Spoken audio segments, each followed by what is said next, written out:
នេះខ្ញុំបានកំពុងតែឈោងនៅលើស្ពានដែលចូលបលកត់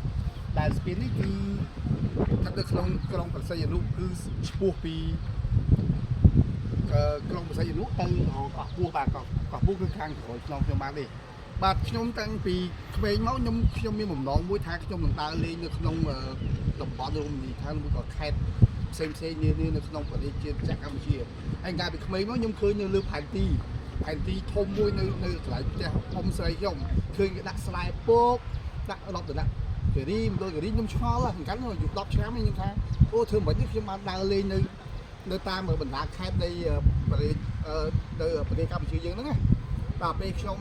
បញ្ចប់ក្តីបំណងក្តីសម័យរបស់ខ្ញុំហ្នឹងគឺនៅក្នុងឆ្នាំ2010ឆ្នាំ2010មានតែខ្ញុំបានអាយុ30បាទខ្ញុំបាន30គឺខ្ញុំដើរលេងនៅតាមបណ្ដាខេត្តដូចជាតាមបណ្ដារមណីយដ្ឋានផ្សេងនៅក្នុងប្រទេសជាតិកម្ពុជាអស់ហើយបាទហើយបើសូមរាប់ឆ្នាំបងប្អូនថាមុនពេលដែលបងប្អូនយើងចង់មានបំណងចង់ដើរលេងនៅប្រទេស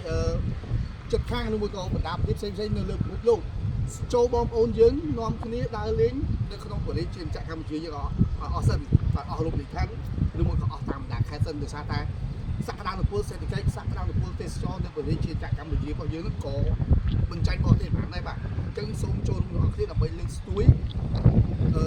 ទេសចរក្នុងស្រុករបស់យើងទាំងអស់គ្នាបាទ